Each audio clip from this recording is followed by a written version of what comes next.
Assalamualaikum warahmatullahi wabarakatuh. Innal hamdalillah nahmaduhu wa nasta'inu billahi min shururi anfusina wa min sayyiati a'malina man yahdihillahu wa man yudhlil fala hadiya lahu. Asyhadu an la ilaha illallah wa asyhadu anna Muhammadan rasulullah. Yang saya hormati dosen pengaku Profesor Andang Sunarto PhD dan teman-teman sekalian. Pertama-tama marilah kita panjatkan puji syukur kehadiran Allah SWT karena kita masih dapat berkumpul di dalam kelas online ini.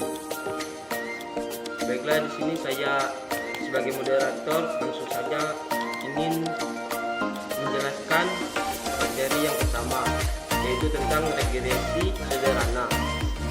Regresi pada umumnya digunakan untuk keperluan uji hipotesis yang berkaitan dengan prediksi dan evaluasi, atau contohnya pemakaian analisis regresi untuk keperluan prediksi adalah penggunaan skor atau tes SNMPTN untuk memprediksikan meramalkan keberhasilan belajar calon mahasiswa di perguruan tinggi.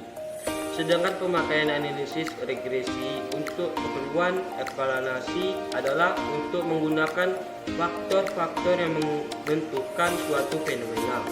Misalnya untuk mengungkapkan faktor-faktor yang mempengaruhi prestasi belajar seseorang. Permasalahan yang pertama tentang prediksi dan permasalahan yang kedua tentang evaluasi. Keduanya bisa diselesaikan dengan teknik analisis regresi. Pada dasarnya teknik ini berusaha menganalisis atau peranan setiap ubahan prediktor dalam menentukan besarnya bias dari suatu ubahan yang ada pada fenomena yang teliti atau ubahan kriterium. Seperti pada teknik korelasi, teknik analisis regresi menggunakan asumsi adanya hubungan yang linear atau berubah garis lurus antara variabel prediktor dengan variabel kriterium. Teknik analisis regresi yang menggunakan asumsi hubungan linear disebut regresi linear. Adapun bentuk umum menggunakan asumsi hubungan linear disebut regresi linear. Pada prinsipnya teknik analisis regresi ini adalah menentukan suatu garis lurus atau garis regresi atau garis prediksi yang paling tepat diantaranya penyebaran titik, plotting atau scatter plot. Garis yang regresi yang tepat ini harus memenuhi syarat sebagai berikut. Yang pertama, berupa garis lurus atau memenuhi peranan linear. Yang kedua, jumlah kuadrat atau penyimpanan skor pengamatan dan skor yang diramalkan adalah minimum atau minimum metode least square. Mungkin itulah yang bisa saya sampaikan. Saya tutup. Wallahu muwaffiq ila aqwamit thoriq. Wassalamualaikum warahmatullahi wabarakatuh. Baiklah, saya akan melanjutkan materi dari teman saya, yaitu uji kelinieran dan keberartian regresi. Sebelum digunakan untuk membuat kesimpulan, maka regresi yang diperoleh harus diuji dulu, yang berkaitan dengan 1. Kelinieran bentuk regresi. Uji linearitas hubungan. 2. Keberartian regresi. Koefisien regresi. Pemeriksaan kelinieran bentuk regresi dilakukan melalui pengujian hipotesis bahwa regresi linear melawan hipotesis tandingan. Sementara itu, uji keberartian regresi diperiksa melalui pengujian hipotesis bahwa koefisien regresi atau koefisien arah B sama dengan 0. Tidak berarti melawan hipotesis tandingan bahwa koefisien arah regresi atau B tidak sama dengan 0. Untuk uji kelinieran diperlukan adanya beberapa pengulangan atau kelompok data X. Tiap kelompok terdiri atas beberapa data X yang berharga sama. Sementara harga-harga Y pasangannya tetap seperti pasangan data semula. Dengan pengelompokan data X yang berharga sama tersebut, akan diperoleh bahwa pada kelompok pertama ada n buah data X yang masing-masing berharga sama, yaitu X1 berpasangan dengan Y, umumnya harganya berbeda-beda.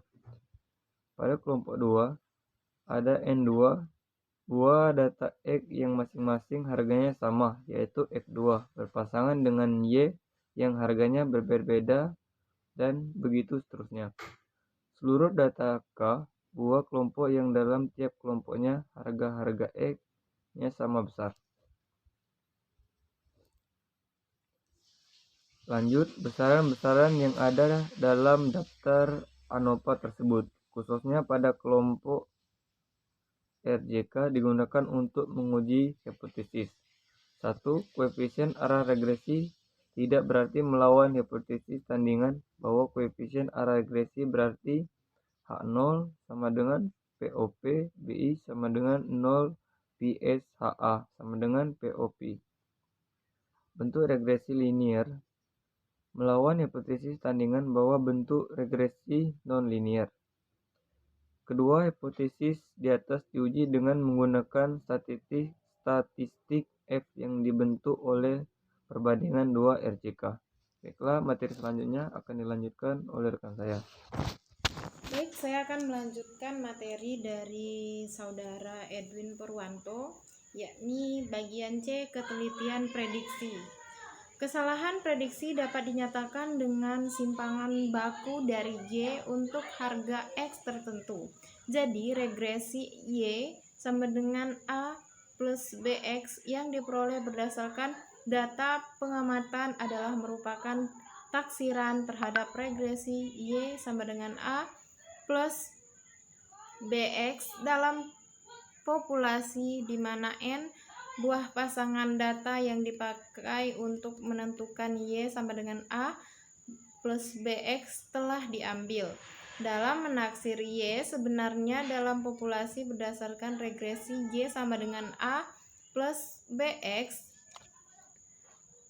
akan kita temui suatu penyimpangan atau error. Perbedaan ini merupakan error yang apabila dihitung JK-nya kemudian dibagi dengan DK yaitu N-2, maka akan diperoleh varians galas atau error taksiran Y untuk X tertentu yang dilambangkan dengan S2Y dikali X dan dapat dihitung dengan rumus sebagai berikut.